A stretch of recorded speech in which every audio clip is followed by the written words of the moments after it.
I think, as a government, for us, we look at everything, all the levers I've talked to you about, diversification. I've talked to you about like real industrial policy on, we're coming up with things on auto, on the defense and industrial strategy. We're looking at a new AI strategy, etc.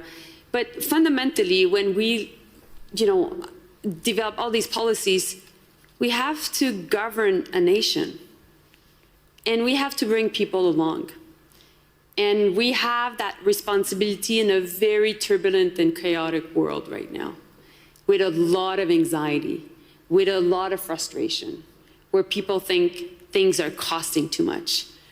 And so, and they're fearful and are not necessarily trusting people, necessarily at this forum.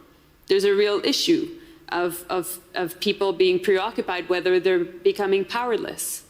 So my point is it's giving this idea to people that we are in control, that we're dealing with things, that in this chaos we have a plan, that we have all the levers that will have an impact on their lives, and fundamentally all the policies that I've talked to you about will create jobs, will be helping them to have access to better services, and ultimately also to a promise of themselves and their children to have access to a better life. It comes back to basics, but I think that's what we need to show concretely back home. There you have it, guys. They are inventing things. They don't know what they're doing. They're just coming up with things to say so that they can build trust domestically. That is, the finance minister said it in Davos, because people don't trust us. Canadians think that things are too expensive. It's not that Canadians don't have any spending money anymore. It's they think that they don't have spending money, right? It's not that, an entire generation gave up on buying a first-time home. They think that they can't afford that home, right? That's our finance minister, guys. But today is Wednesday, January 21st. My name is Miloš Krajčnik. I have, you guessed it, want to talk about Carney's speech in Davos at the World Economic Forum today. I think that honestly, I think the speech was just riddled in contradictions and confessions. I think he confessed a lot of things that people don't want to hear. People actively ignore this truth. But at Davos, BlackRock Mark Carney gave a very blunt speech about the collapse of the so-called rules-based international order. And obviously he warned that, all the great powers are now using tariffs. They're using finance, supply chains as weapons, and that middle powers must stop pretending the old system protects them. And that gave room to a standing ovation. But when you strip away the language, this speech isn't really a declaration of sovereignty. It is a recognition of just how little sovereignty Canada and other middle powers actually built and how exposed they are. They're literally just complaining that they don't have a say. And so this is what he said in clear terms in the article itself.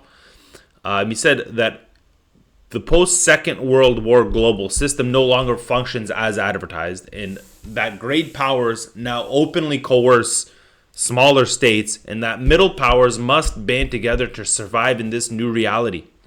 And he pointed to Greenland as a test case, criticized economic coercion even when practiced by allies, and urged countries to stop negotiating bilaterally with hegemonic powers. He framed this as realism, but the article itself reveals something a lot deeper, in that this speech is less about new strategy and more about explaining why the old one is failing. And he never actually explains in the article why the old one is failing. He really just talks about the fact that it is failing, right?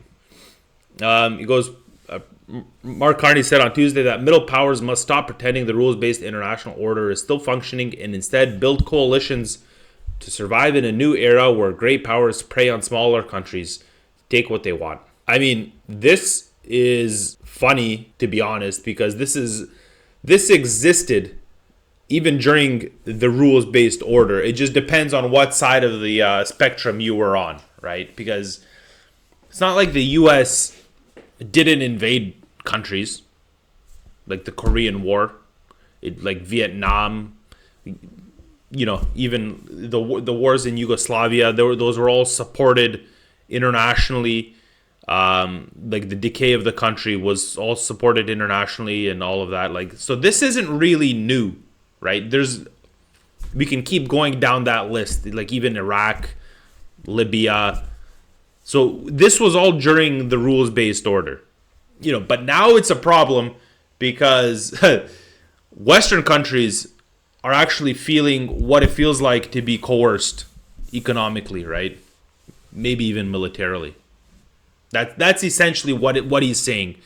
We can't prey on the smaller guys all of a sudden. Oh, I'm sorry, Canada, second largest country in the world. You're the smaller guy.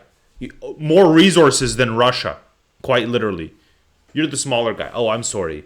In a blunt speech at the World Economic Forum in Davos, Switzerland, Mr. Carney did not mention Donald Trump by name, but it was clear he was placing the blame on the U.S. president for what he called a rupture in global relations. More recently, great powers began using economic integration as weapons, tariffs as leverage, financial infrastructure as coercion, supply chains as vulnerabilities to be exploited, he said.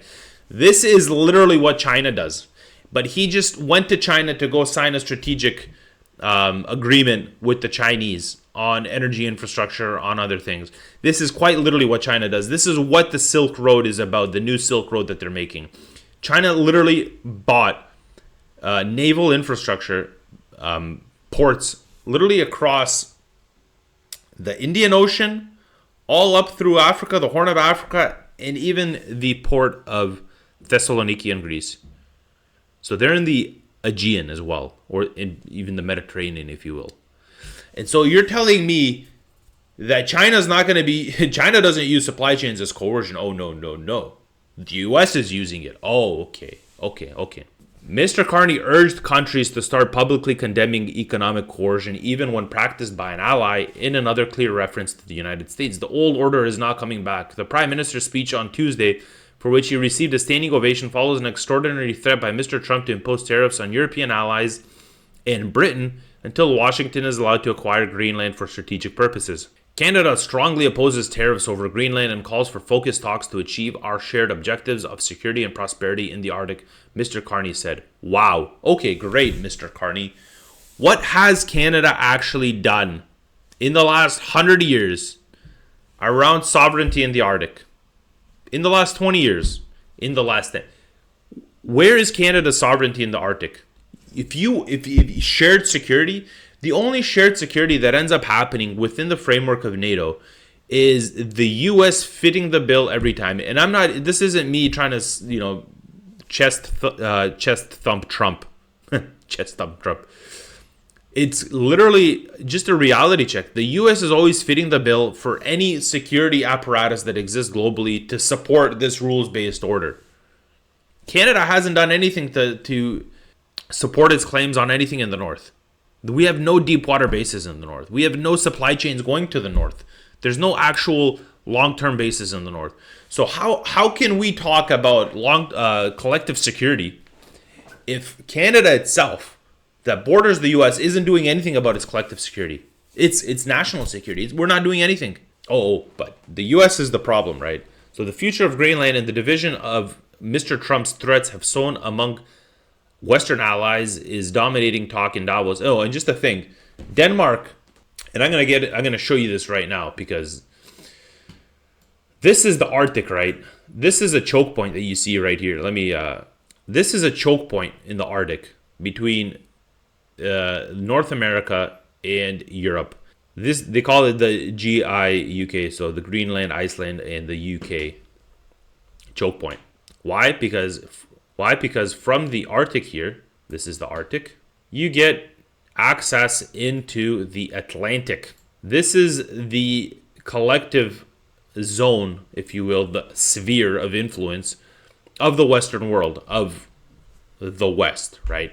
Is the Atlantic. This ocean right here is our collective sphere of influence, as well as the Pacific to a degree, because we've blocked off China. NATO's blocked off China in the Pacific. But this This ice cap is supposed to melt, and these trade lanes are supposed to open up. And the Russians literally have 50 bases along their northern border, and the Chinese are also operating within these waters. And we have no forward bases in here to support any intervention in the Arctic. There is one nuclear naval base for the entire Arctic. It's in the UK. There's one. So for any resupply for nuclear submarines, you have to go to the UK.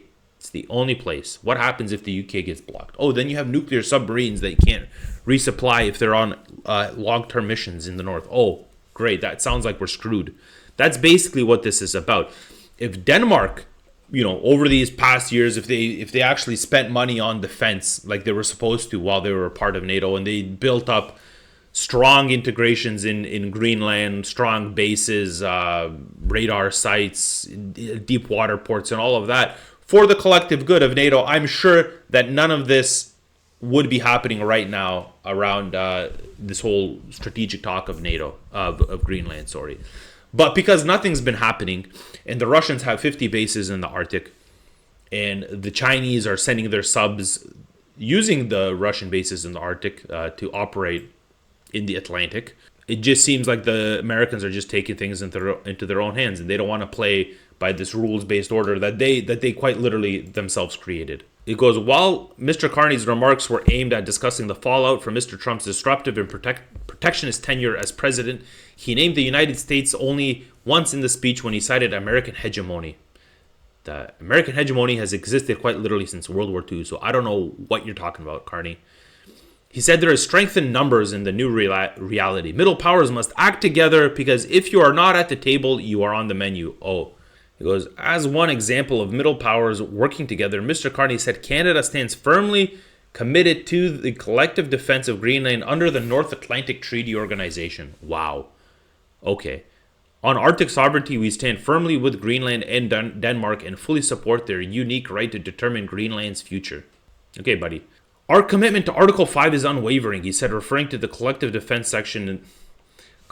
Article 5 is supposed to be enacted by Big Brother, right? By the U.S. itself. So, Mr. Carney, who last week struck a new strategic partnership with China's authoritarian leadership, championed in his Davos speech what he called values-based realism, a term borrowed from Finnish President Alexander Stubb, which combines principled commitments to sovereignty and human rights with pragmatic engagement in a fragmented world.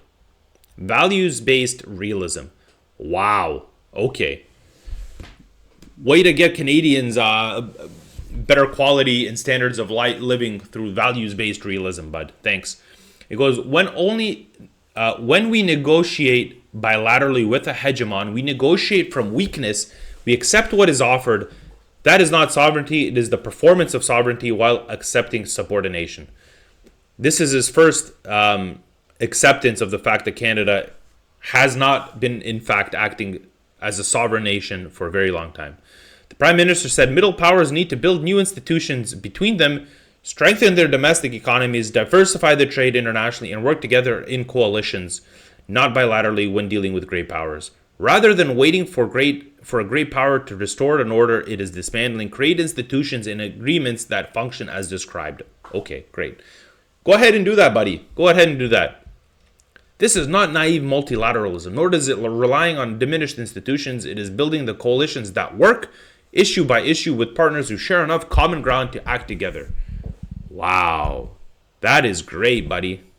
So in this second paragraph, he says strengthen their domestic economies, diversify their trade internationally, and work to go out together in coalitions.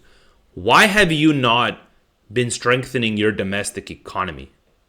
Who has stopped you since 1950 to strengthen your domestic economy, to build the mines that you're trying to fast forward today? Or since the 80s? Who stopped you? Who stopped Canada from doing anything? Building a space program, building its own military infrastructure, building its own bases. Who stopped you? Nobody. Canada, as well as the West, it's not just a Canadian problem, it's a general Western problem. They've been lulled by this rules-based order. They got too comfortable. They signed away their sovereignty. essentially to the US, because the deal was too good, because we don't have to spend money on ourselves, on protecting ourselves, on building trade relationships and all of that. We don't need to protect ourselves because the US is going to do it for us. And now the US doesn't want to do it anymore, and everybody is just too afraid to do anything about it. So now they're just sitting in Switzerland complaining about it collectively. That's basically what's going on. And so, guys, this is the way I see it. The rules-based order, it was always U.S. power in disguise, right? And the middle powers just let themselves forget it. Carney said it in the article. It says the rules-based order is fading. This is true, guys. But what's missing is the reason it ever worked in the first place. The whole post-World War II system did not function because rules were respected in the abstract. It functioned because the United States they literally built the institutions. They funded them and enforced stability with hard power. Now, you can say everybody kind of funded the World Health Organization, the UN, and all of that. Everybody is living within this rules-based order, but there's one country that's fitting the bill for everything. Oh, okay. And then you want that same country to live by the same rules that everybody else is living through. That's not really how this works, guys. And organizations like the United Nations, the global trading system, and NATO did not survive on goodwill. They survived because the US guaranteed the sea lanes, they anchored the financial system, they deterred challengers militarily, like the USSR or China, and absorbed enormous costs to keep the system stable. Middle powers, they didn't just benefit from this, they structured their entire political and economic models around it. So when Carney says the rules-based order is fading, the uncomfortable truth is that it really is.